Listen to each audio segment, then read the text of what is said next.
So I was asked to determine where this line basically punches through this surface. So if you're looking at it in plan view, you can't really tell, right? You have a line that cuts through here. Somewhere along this line, you can see in my 3D view is that it actually goes below the surface. So it's cutting through what looks to be about right in this area. If I look at the contour line, it looks to be right about in there somewhere in between this one and this one. But I don't know exactly, and I can eyeball it in that way.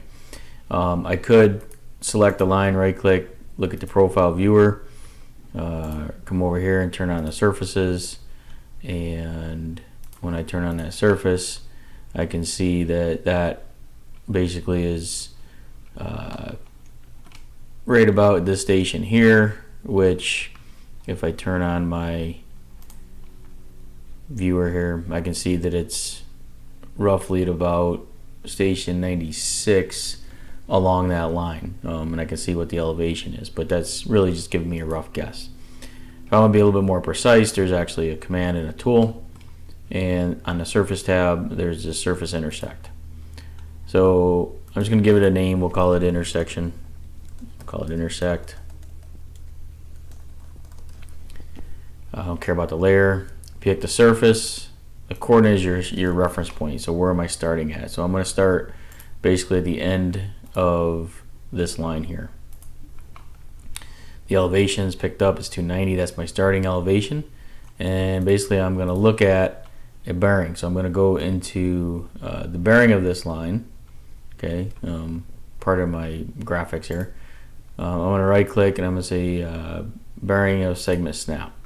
So I'm just going to go ahead and pick that bearing there, and then vertical angle, I'm going to right click and do vertical angle of line snap. So I'm going to pick this line here, it gives it my vertical angle.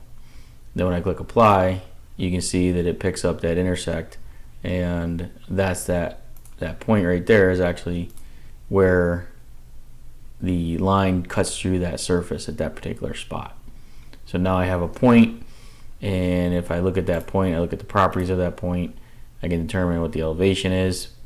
I can also use the explore object where I can pick this line and snap to that point.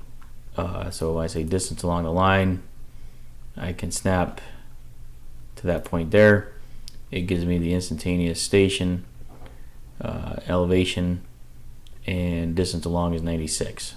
Okay, so it's giving me that. So you can do that. You can do multiple, so you can do it in a different array. So, but basically, what this does is it shoots a ray from a point and figures out where it intersects the surface.